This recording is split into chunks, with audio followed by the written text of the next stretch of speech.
We're in Deuteronomy chapter number 7, and we're going to start at verse number 6.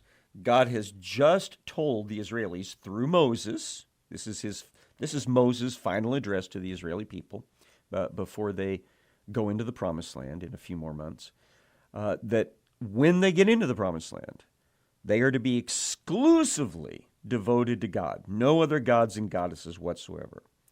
They're not to let their kids intermarry with the people of the land, because those people living in the promised land right now are pagans. They believe in other gods and goddesses, and that would compromise the Israelis' devotion to God.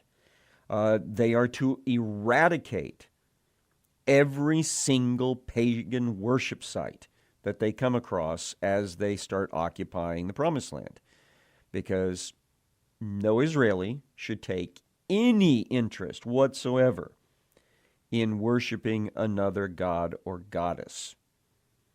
Only God should matter. And so the reason for that, which is what we closed on last session, is this: Deuteronomy 7:6. For you are a people holy to he who is your God. Holy in this context means completely devoted to, specifically and exclusively devoted to. So God is the only one that Israelis worship. And so nothing else is going to be allowed to come into that equation. He who is your God has chosen you to be a people for his treasured possession out of all the peoples who are on the face of the earth.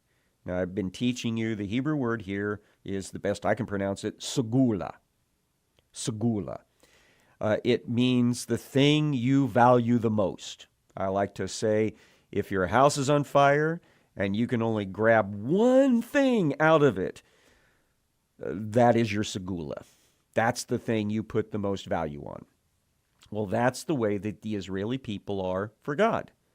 He values them the most out of all the people on planet Earth at this time. And the reason for it is because they're all descended from Abraham and Isaac and Jacob that God developed personal relationships with. That's important. Verse 7, it was not because you were more in number than any other people that he who has set his love on you and chose you, for you were the fewest of all peoples. You know, if you go back to the very beginning, it was Abraham and Sarah, a couple, just two. That's when God chose this family line. And it didn't increase too much when it started including Isaac and Rebekah. It really didn't start gaining any numerical advances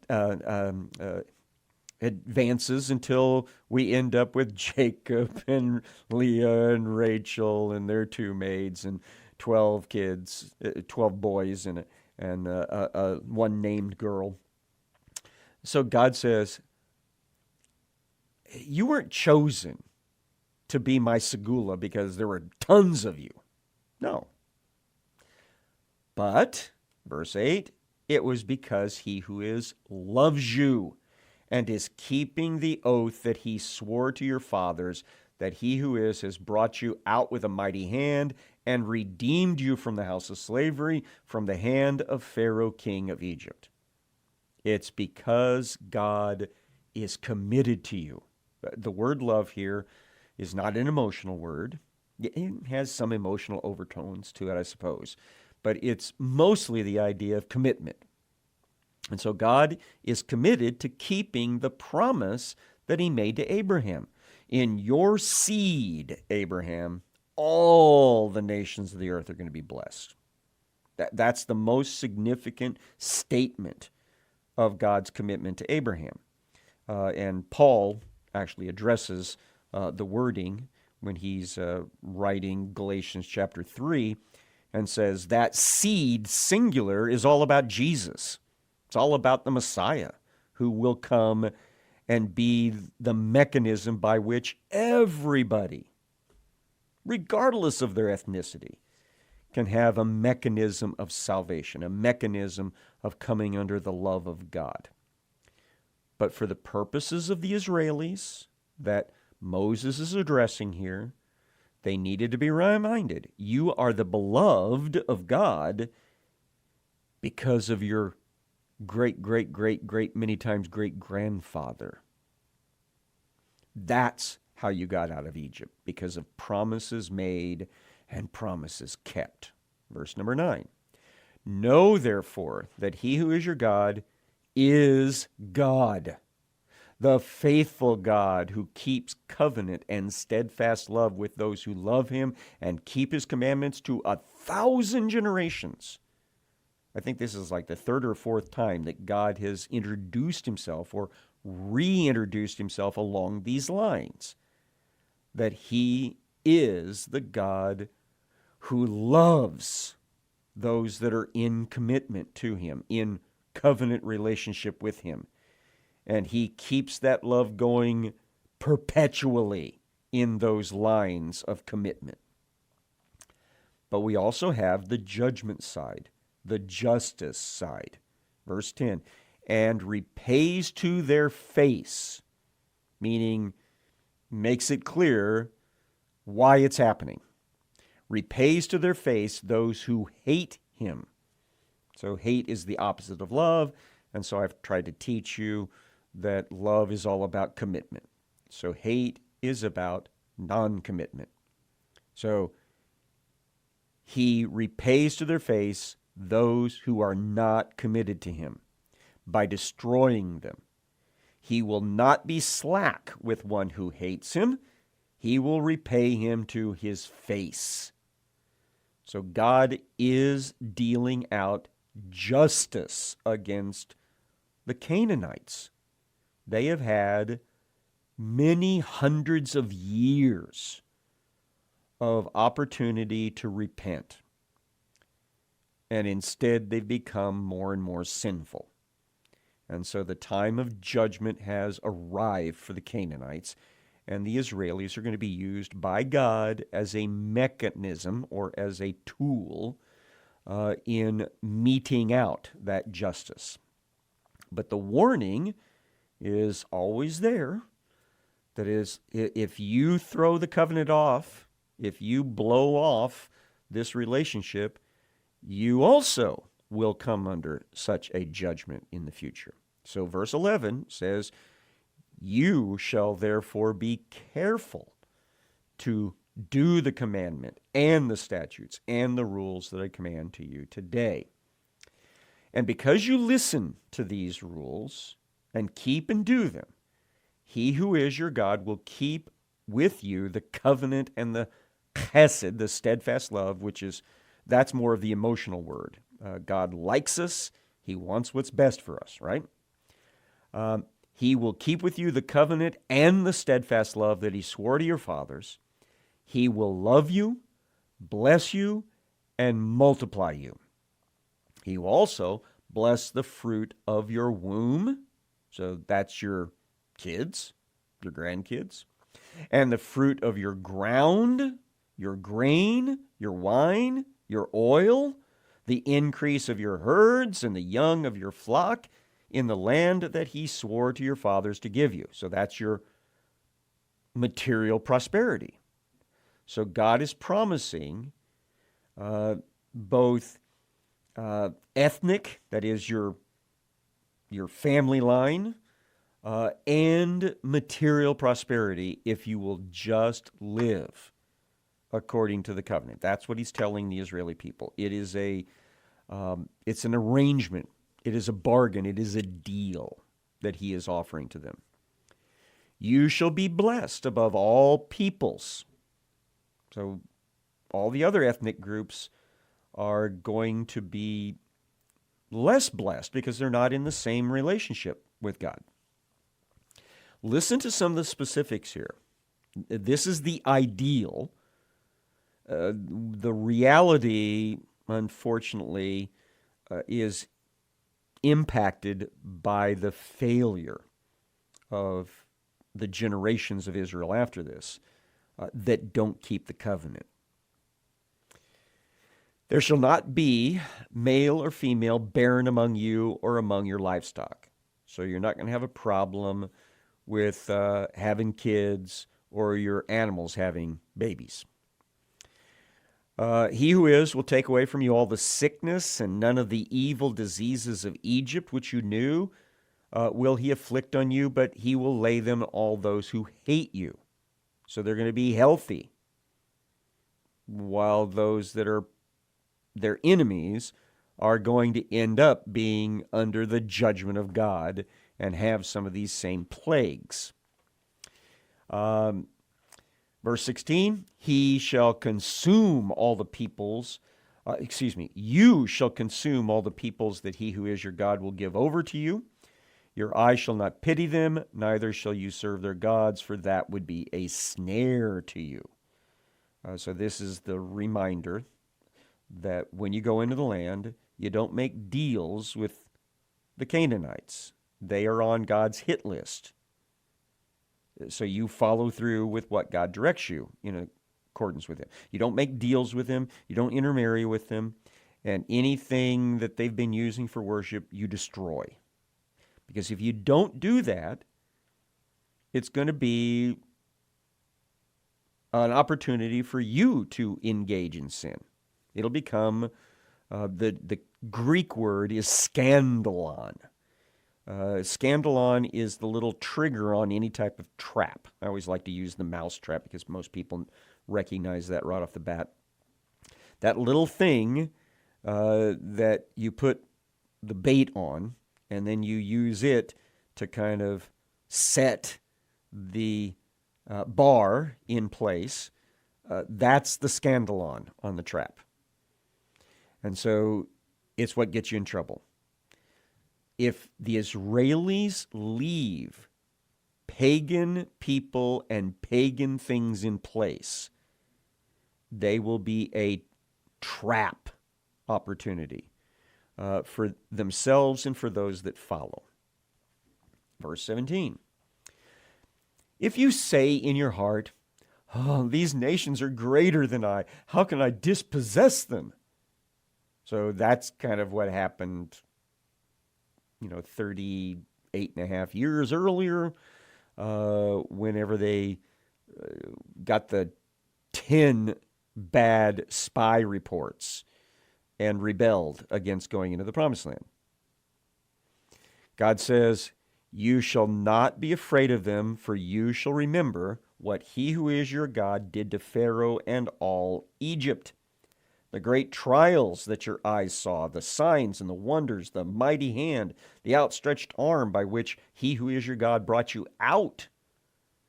This is particularly directed toward the eldest people that Moses is talking to. Remember those that are in their 50s, maybe their upper 40s. They were the teenagers, the kids during the Exodus. They most certainly would have carried with them a very, very distinct memory of all those plagues that punished the Egyptians for worshiping other gods and goddesses. And so Moses says, if you start worrying about the Canaanites, those sinners in the land, being more numerous than you, more powerful than you, start thinking about what God did to the Egyptians. Remember that. And it's not just that. Verse 20, moreover, he who is your God will send hornets among them until those who are left and hide themselves from you are destroyed. God's original intent was to basically use the Israelis for mop-up. God was going to really put the pressure supernaturally on all the Canaanites. And the Israelis only just had to basically deal with the most stubborn people that tried to stick around. And so the hornets mentioned here, God apparently was going to do something similar that he did in Egypt, using bugs to chase the Canaanites out of the Promised Land. and then the Israelis would mop up those that stayed. Verse number 21. You shall not be in dread of them, for he who is your God is in your midst, a great and awesome God. And the moment we hear that, we should think as an Israeli would of God's presence right there over the Holy of Holies of the tabernacle, the glowing cloud by day, the brilliant fiery cloud by night, just going up into the sky and maybe coming out into like an umbrella over the top of the encampment. That was God's presence. He's with them. And so if they're going to be scared of what God's asking them to do, all they need to do is look there. God is with them right now. He'll take care of it. Verse 22, he who is your God will clear away these nations before you little by little. You shall not make an end of them at once, lest the wild beasts grow too numerous for you. So the original intention was, and we'll see this actually in the operations of Joshua. They'll go in and they'll do a sweep through the core of Canaan. And they'll deal with all the major cities and chase the Canaanites out of those regions, destroy their big cities. And then the Israelis will divide up the property that they have cleared out in the inheritance by lot that will happen. But God will then, in subsequent periods of time, as Israel grows in number, chase other sections clear of Canaanites. And the Israelis will move into those. Because you don't want to just clear out everything, and then the Israelis only live in a small portion of it, because the wild animals will super multiply in those empty areas. So God says, don't worry. We're going to do it a little by little. That's the plan. Verse 25. Actually, verse 24. He will give their kings into your hand, and you shall make their name perish from under the earth, which is a euphemism for you will execute them. No one shall be able to stand against you until you have destroyed them. The carved images of their gods you shall burn with fire. You shall not covet the silver or the gold that is on them, or take it for yourselves, lest you be ensnared by it, for it is an abomination to he who is your God. The gods and goddesses, a lot of them are going to be made of precious metals. And they are not to be looking at that as an object of value. They should instead look at it as an object of worship that needs to be destroyed. Don't worry about its value. Verse 26, and you shall not bring an abominable thing into your house and become devoted to destruction like it. You shall utterly detest and abhor it, for it is devoted to destruction. So any thought of adopting one of these abandoned gods or goddesses, the idols, bringing it into your house as an Israeli, no, don't even think about it. That would be a bad idea. And unfortunately, the Israelis will not only think about doing it, some of them will actually do it. We've talked about this before. In the ancient world, gods and goddesses were thought of as being regional or local in their power.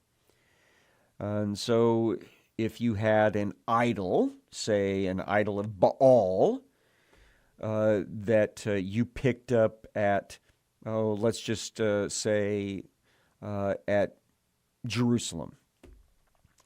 So his power base, that god or goddess, in your mind, was centered out of that region where that idol was originally located. So if you happen to be amongst those that, had a property given to you near that same site, you might be tempted to believe that you now had control of a god that was powerful in that region. And so you'd be tempted to keep that image for that very purpose. And so God, through Moses, is trying to say, don't think like that. These things are objects of worship that need to be eradicated completely. Chapter 8. The whole commandment that I command you today, you shall be careful to do, that you may live and multiply and go in and possess the land that he who is swore to give to your fathers. You shall remember the whole way that he who is your God has led you these 40 years in the wilderness, that he might humble you, testing you to know what was in your heart, whether you would keep his commandments or not.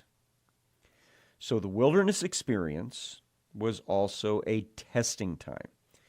Now, not testing in order to see failure, but testing in order to see resistance and success.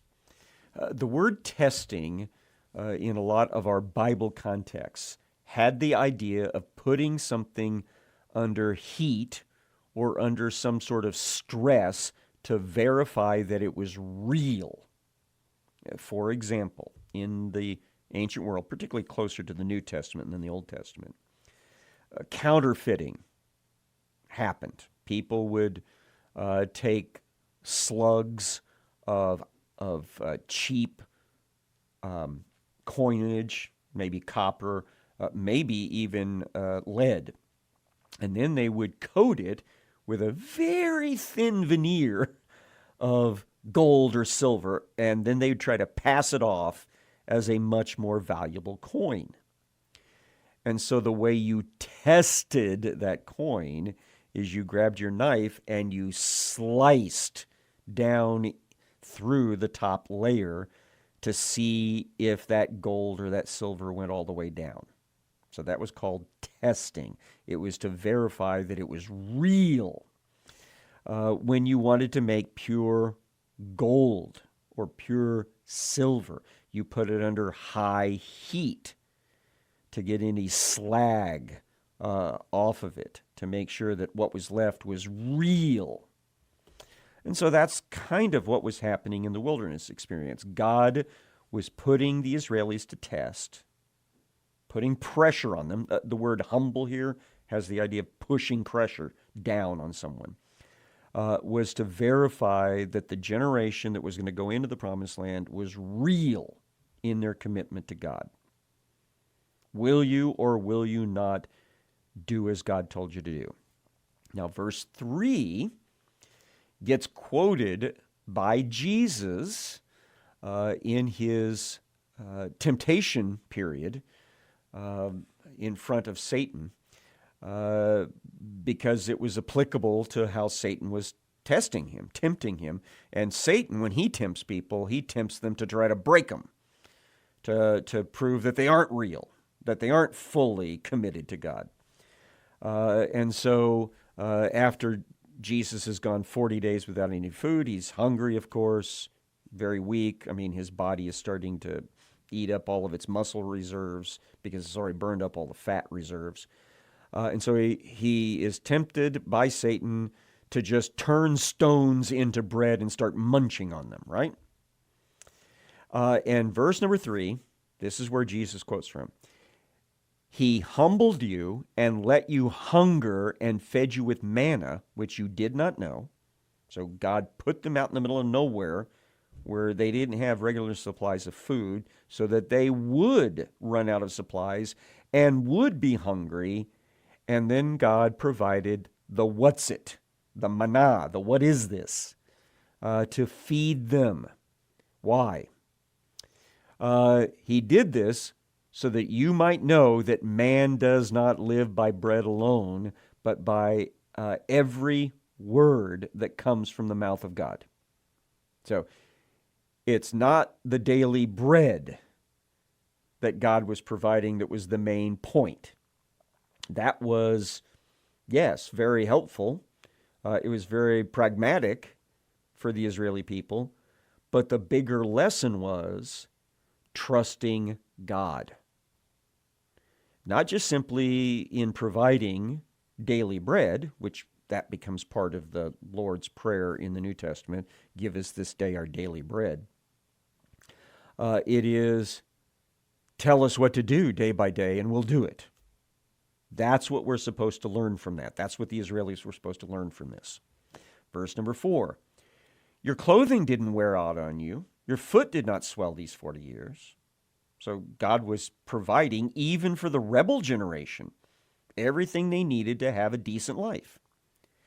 Know then in your heart that as a man disciplines his son, he who is your God disciplines you. Discipline is not just simply about punishment. Sometimes the word does get used for punishment. Discipline is the idea of training, pushing people to their limits so that they know they can do it.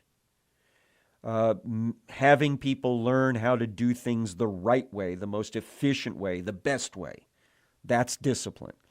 And so parents, not just simply fathers, mothers, coaches do this as well. Teachers do this as well. Push people to their limits so that they will become better. And so that's what God was doing with the Israelis. And so you shall keep the commandments of he who is your God by walking in his ways and by fearing him. For he who is your God is bringing you into a good land, a land of brooks of water, of fountains and springs flowing out of the valleys and hills, a land of wheat and barley, of vines and fig trees and pomegranates, a land of olive trees and honey, a land in which you will eat bread without scarcity. So it's wonderful, in which you will lack nothing, a land whose stones are iron and out of whose hills you can dig copper. And you shall eat and be full, and you shall bless he who is your God for the good land he has given you. So God, through Moses, says, trust me, do what I say so that you can get my blessings.